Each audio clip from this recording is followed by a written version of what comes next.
we're all like primed and ready to start making change. We're all open to that, right? It's just, when do we start actually making those changes? And I think diversity is, one of those initiatives. When I got to UCSD and scoped around the Scripps part of campus, I realized definitely wanted to figure out a way to do research that also kept me out in the field and got me working with my hands as much as my head. And so when I realized there was a dive program and that sometimes undergrads were let into that program depending on priority, just knew it was going to be a mission of mine to get that as part of my foundation. Diving is just simply a tool to make observations and to collect our data, and we study so many diverse things. But there are some really obvious barriers to entry that all of our diving scientists have to overcome. Access to pools and solid swim training and swim proficiency is not available to a lot of our students, to a lot of our researchers.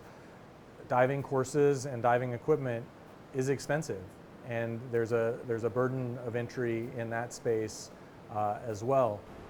One of the projects that we're really happy to be supporting is a student initiative developed by Erica Farrar and Alyssa Griffin.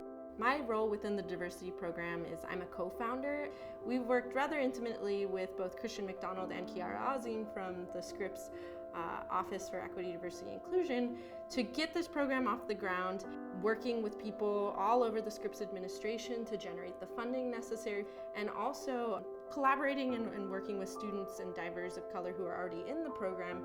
These two, with our support, we're able to develop a program that will select and train 3 to 5 students every year from an underrepresented or undersupported background to provide an appropriate level of swim proficiency training, entry-level diver training, and we'll try to mentor them through the early phases of their diving career, and then of course we'll support them through our scientific diving course. So this year in the inaugural cohort, we actually were very happy to select 5 fellows, and we're able to invite other students to join the community.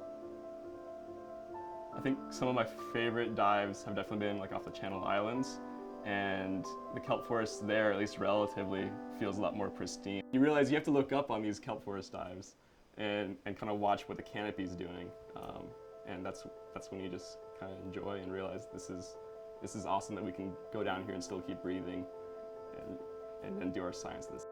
I think what I hope for the future of scientific diving is that everyone would be able to access scientific diving. Let's enact some change and progress. I think we're all ready for that. But we all have to do our part.